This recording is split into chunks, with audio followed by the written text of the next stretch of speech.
Thank you for tuning in to another episode of the Coffee Roaster Warm Sessions podcast. This episode is all about brewing those small 100-gram bags or 100-gram tins. Oftentimes, those coffees are a little bit more pricey and a little more exquisite and rare and also very, very tasty. In this episode, we kind of break down how to get the most out of those coffees, how to mitigate some of the loss in dialing in, and some of our best practices, how we approach brewing those coffees at home. Hope you enjoy this episode. Let's get into this. My name is Mark Kotrovsky, and I'm here with Sergey Kotrovsky. So mellow, so chill, dude. I know. I like it. after a heated 1 hour discussion. Heated, dude. That should have been 2 minutes. No. That's sometimes the real coffee roaster warm sessions. That's what that looks like. Sometimes it's supposed to be 2 minutes and it turns into 1 hour. Actually, that was reminiscent of some of the best work we've done. That was excellent. Wow. Dude. That was a good time. Wow. The actual coffee roaster warm up sessions that no one gets to hear. I know. What if we had no? We don't want those on a private Discord. Yeah. Those exclusive content. You can those subscribe. Are almost bad as some of the files that are being released this week. About? No, I wasn't going to get into politics. I don't know why I said that. Oh, the RFK files? The RFK files, yeah. Dang. JFK. No, dude, that's going to be JFK. That's going to be wild. Or I don't know why he's dropping JFK. all the files about, like, all the people that got shot. What does that matter? Like, what's the best conspiracy theory behind why he wants to do that? I mean, I don't know if it's a conspiracy theory, it's just the truth. Truth. Like, that's all. It's just like the people want to know, like, what happened. Like, wouldn't you want to know if, like, there was wouldn't you want to know if Tupac's alive or not? Yeah, dude. There's a time when I was in Argentina. That's the thing. I told you the story in Argentina. Like, don't you want to know if UFOs, what they know about the UFOs? Dude, 100% UFOs. This is the wild. best intro we've had in a long time. No, two things I gotta say because you brought up majorly important topics, like is Tupac alive, but also you talked about just aliens. When was the last time you watched Encounters of the Fifth Kind? Dude, I've been watching Dr. Stephen Greer on X. On X. Yeah, okay, gotcha. But he have Threads? wild. Because I don't have X anymore. Yeah, I don't know. I don't think he's on Threads. Gotcha. The other thing he's always promising. I don't know how many of our listeners actually care about this, but I don't like. He's always promising like full disclosure. He's like, full disclosure is coming, and I'm like, guys, there's always something to disclose. I'm waiting like for full disclosure, and I'm never getting it. So I'm hoping now that the files are getting released. I hope we can get some. I hope so, dude. Yeah. But a side story, sorry. To all the listeners, like we haven't even poured some batch. Let's pour some batch and I'll finish my Tupac story. We need some, I don't know, full disclosure around something about coffee related, but I guess there's not enough conspiracies around that. Oh, there's too many. We'll also have first time in a while. We have a live spectator behind the cam, so we do. It's been a while since we've had a live audience. Yeah. We did talk about having a live audience one day. It was like, what if we started selling tickets? What if within maybe the next month, this might be closer than ever to that. So, no comment. Big things are brewing. How's the brew on this coffee?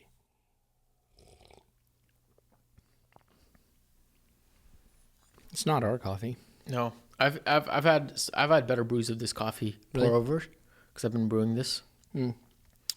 But it's also not bad. It's got some, some fruit on it.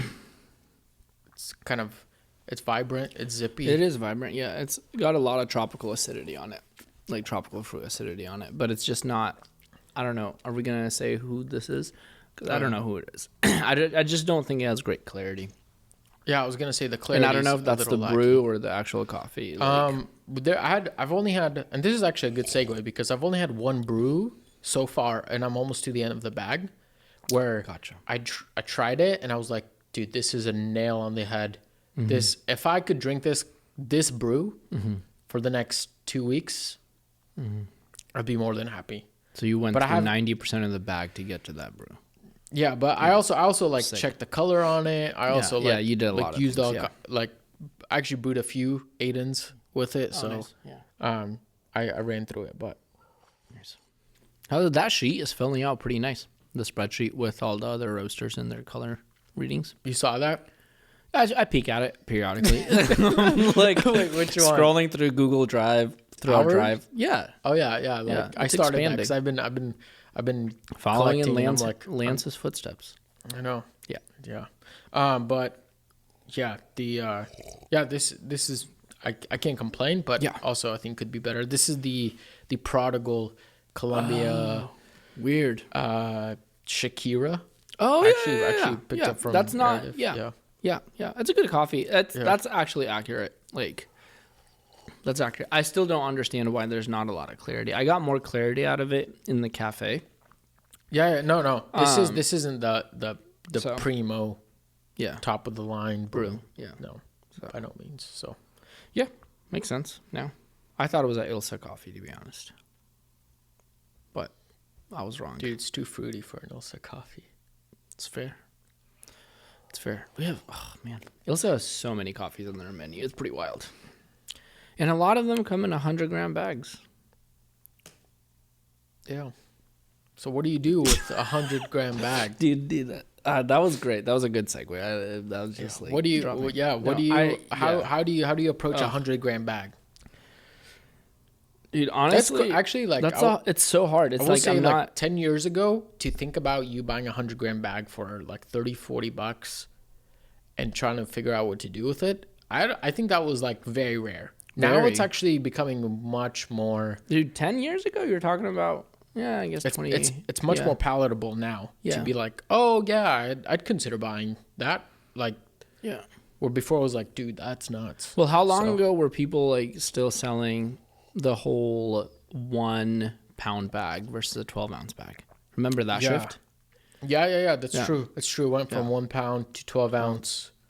12 ounce now shifted to like 250 grams, 250 which is a little grams. over 8 ounce. Yeah. yeah. Ours is 226. 226 grams, which is an 8 ounce. Mm-hmm. That plays interesting also because 8 ounces, half a pound. It's clear, half a pound. But with grams, it's like a weird midway. But anyways, yeah. I think with 200, like our 8 ounce bags, I think you still have lots of room to get a cup, little leftover. You can enjoy it. But with anything smaller, Yeah. with anything smaller, it becomes more challenging. So anyways, what do you? Yeah. I think also with the transition, like coffee's not only got more expensive, but the doses being smaller has really changed how we approach brewing in general. And that's where I was thinking about this episode. I'm like, okay, so where do I start if I'm buying that? If I'm buying that 4 ounce, 8 ounce, like you said, is I'm okay with whatever. But a 4 ounce or like 100-gram is like where it gets slightly challenging because one, I know I personally have to decide, do I want this on espresso or do I want this on filter? That's initially the biggest decision. And that's really, I think, really coffee dependent. So I think initially starting with filter, gosh, I think I now gravitate more towards just going into a V60 straight up, easy. But I also, our initial recipe that we posted on YouTube. Right. Yep. I usually dive into doing that recipe. Easy. Okay. One, it's simple. It's to the point. And my thought process is I'm super familiar with. Yeah. I know my gear and where do I approach this coffee with the most familiarity without trying to create more variables. So eliminate variables and start with familiarity. If it's a Colombian coffee, good. If I have a lot of experience, if you or I have a lot of experience in brewing geishas from Colombia, you start within those parameters. Like that's kind of common sense. But at the end of the day, I'm looking for a brewer that I can eliminate a lot of those variables. Right. Brewing variables, that is. Yeah. Make sense? Yeah. So you're going with a V60 20-gram dose, the classic. Yeah. That's Classic. your approach. That's my approach. Yeah. Yeah. Yeah, I think... And again, we talk a lot about filters. Sorry, I didn't mean to interrupt. I rarely start with a sea breeze filter. Rarely. Because that variable is so big. That's a very big curveball. Yeah. I agree 100%. Yeah, I think sticking with what you like, that is not a time for experimentation. Yeah. Really. Of course, a lot of some like pricey, expensive coffees can oftentimes come with some experimental processing, which can mess with the brewing a little bit. Yeah. And cause some unforeseen challenges. But again, even then, like if you stick with what you know how to tweak what you know. Yeah. Like that's the easiest. That's yeah. easy. I mean, I've also like my recipe has drifted to smaller batches. Like I used to brew at 20 grams. I used to brew at 21 grams. Now I'm like down to 18 grams. Oh, nice. And I'm even considering like figuring out how do I brew even down to 15. Because all of a sudden, if you can get it down to 15, I mean, I get it. Your final brew's small, but I'm assuming if you're brewing 100, like if you're buying 100-gram tins, I'm assuming you don't want a carafe full of that bean. Coffee. Yeah. And 15 grams all of a sudden gives you an extra brew in there. I don't know. I'm not doing the math, but it gives you an extra brew here and there. Do you still have that baby Kalita? Do you use that? I do. I actually have been thinking about the next side note. We just released a video on YouTube is like a guide to cupping. So that might be not a bad idea is when you get a good coffee, just cup it because the cupping brews are going to taste great. Totally. And it only requires 13 grams of coffee. And it may not be comfortable to drink because you have to slurp, but honestly, you can just drink the rest of the bowl with 13 grams. Exactly. But anyways, long story short, I was thinking about whipping out the small baby Kalita and doing like a brew recipe for like a small dose. Because I think that's valuable. There's some value there. What's the dose usually in that Kalita for you? Has been in the past. Yeah, the baby Kalita is like 15 grams. 15. And your Oria you're doing? Oria I'm doing 18 because it's got like a bigger base to it and it's a little wider, so you want that bed depth. Yeah. So that makes sense. That's what I was gonna say is because if when you start talking about dosage, a big deciding factor on my brewer is going to be the dose that I'm putting in. Because remember when I used to brew on the Stag X brewer, I rarely got a good brew that was not 23 and 368 out. Rarely. So if I'm brewing a coffee that I have 4 or 5, doses of, I'm definitely not using the Stag X. Yeah. That's out of the picture. Now, I got a new brewer for Christmas, the rubber, what's it called? Dwell. The Dwell has been great because it's been very forgiving for me. I've been experimenting going back and forth with the V60 to the Dwell. The Dwell with the Kalita filters has yielded almost the same cup, no matter where I tweak kind of my dose. Anywhere from 18 to I tried the whole 23-gram dose in it, like similar to the Stag. And that was slightly different. Like when you're getting to those kind of high yields on such a small brewer, it's not a big brewer. It's a little harder to brew because you're pulsating a lot, and then you have to compensate with grind size. Then you have to compensate with water. Like I said, there's way too many variables. Right. But minimizing that the dose in of coffee on the Dwell has also been very impactful. Now, earlier I said I gravitate towards the V60. I still say that because I'm still way more comfortable brewing on the V60. I brew on the V60 at least once a day at home, if I'm at home, in the cafe, everywhere. But the Dwell has definitely been kind of adding a little more curiosity in that because I used your Oria for a little while. And I definitely would not use an Oria for brewing a... You don't like it? Not that I don't like it. I'm just not... I don't know. I'm not comfortable with all my variables when I'm brewing on an Oria. Okay. Especially with the flat filters, like because I'm using Ripple filters now. But yeah, I was gonna dive into a little story unless you have something. It's like I was talking to our buddy Anthony about this. He threw me a little bit for a wild card, and I want to hear your opinion on this because you are, second best AeroPress brewer in the United States currently. So I need your info on this. I mean, is that not a flex? I mean, That's wild. That's crazy. We have to hear what you think. That's crazy. He said that his initial brew of a very expensive coffee is with an AeroPress because he thought there's less variables to control and more forgiving. Knowing your recipe, I think there's way more variables. Am I wrong? I think first off, that's crazy. I would never do that. You would never brew on the AeroPress for your first? Not for 100-gram dose coffee, like a expensive geisha. No. Okay. I'm sorry. I will say it's not because there's anything bad. It's just more, I realized like you can get a solid brew. It's just not going to be phenomenal. Yeah. In comparison to like a V60. Gotcha. A pour over. A pour over I think still reigns as giving you nice complexity, nuance. I will say though, like the recipe that I've been using at competition and also the one that's posted on our channel, I think is probably the most easiest recipe because you're just, putting coffee over water, stirring, flipping it around, quick stir and punch. Like it is very simple. Yeah. And I think, I mean, so far, that's probably the recipe that's given me the tastiest brews. But I still, I can't say that it's a guaranteed amazing brew. Yeah. Or the best out of the coffee. If he said like, hey, it's going to get you in the ballpark. Yeah.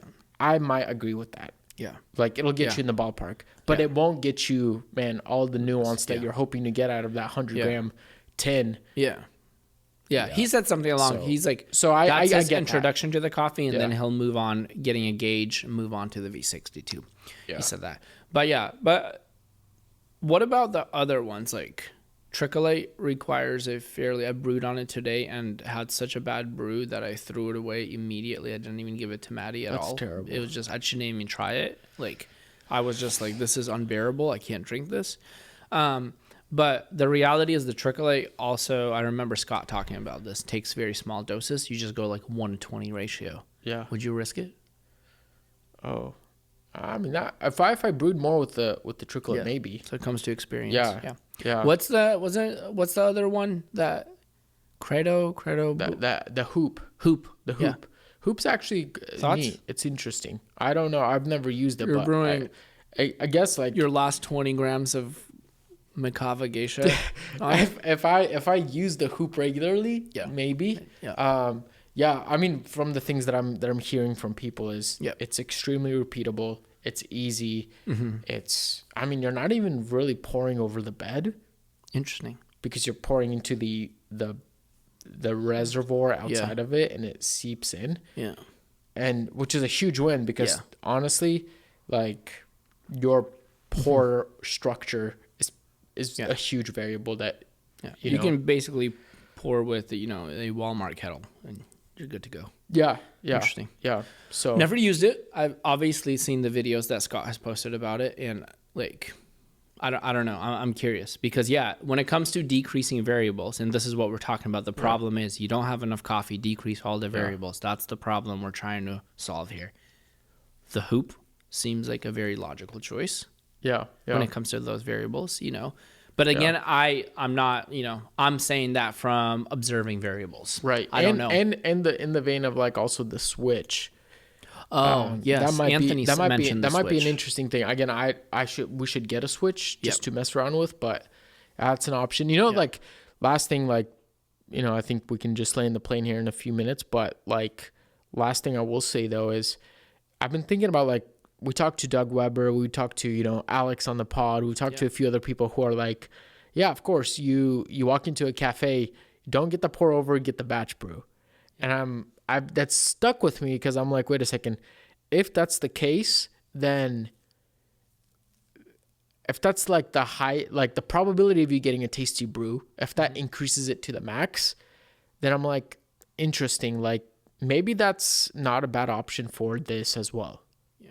Like the Aiden takes, I mean, we're doing the biggest batch size of the cone recipes that they allow, which is 27 grams. Yeah.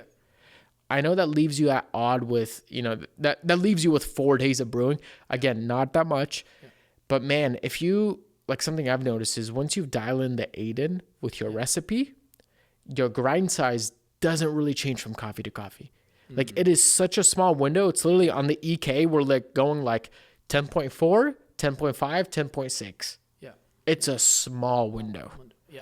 And so I'm like, interesting. If it's foolproof, gives you that filter taste, still has nice clarity, nice, the acidity is vibrant. I'm like, that might not be a bad option. Yeah. Of course, if you have like some experience, if you've been brewing with the Aiden for a while, you have your thing dialed in. Yeah.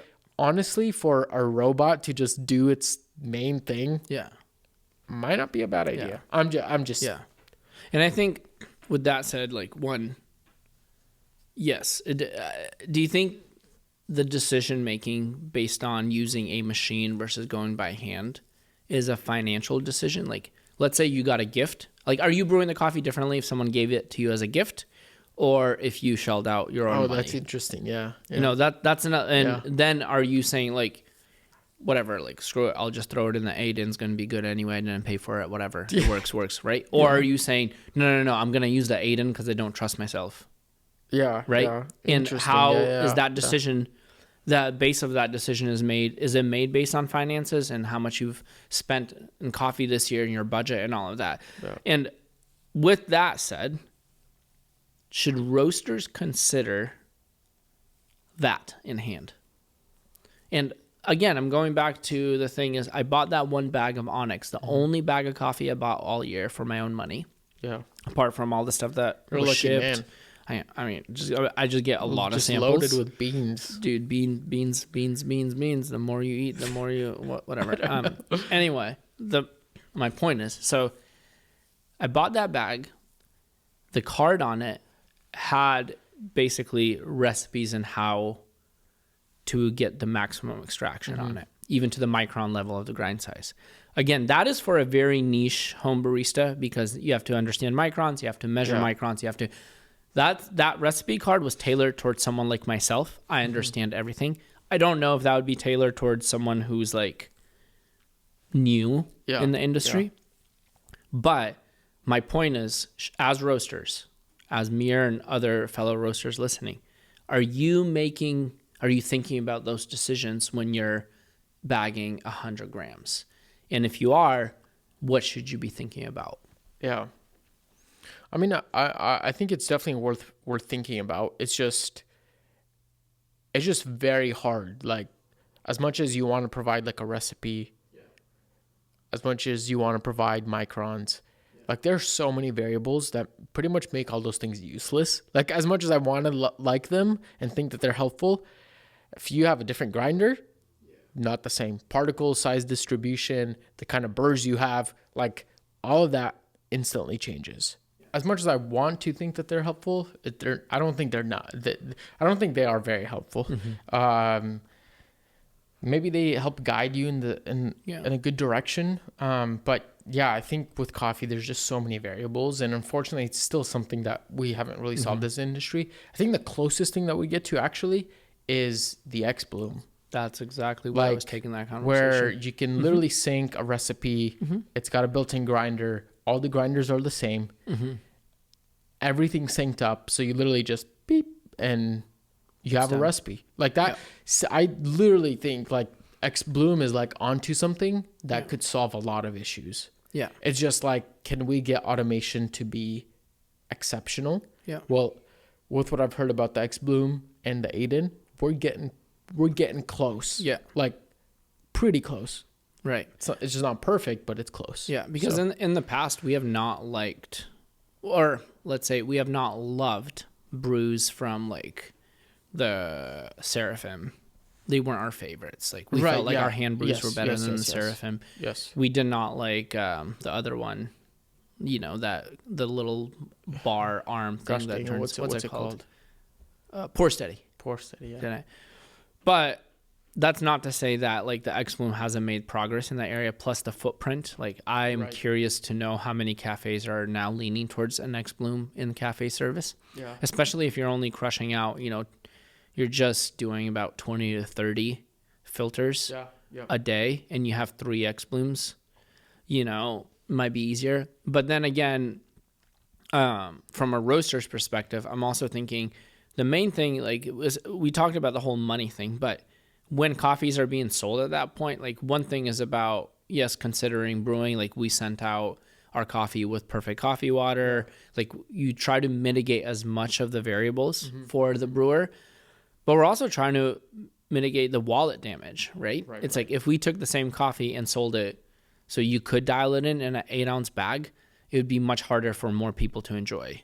So this is also a concept of like, we want more people to enjoy this coffee. So it's a give and take, right? And I hope that there's more. I hope that this podcast also produces some conversation. I would love to see people in the comment section, especially on YouTube, like talk about like, how do they solve this problem?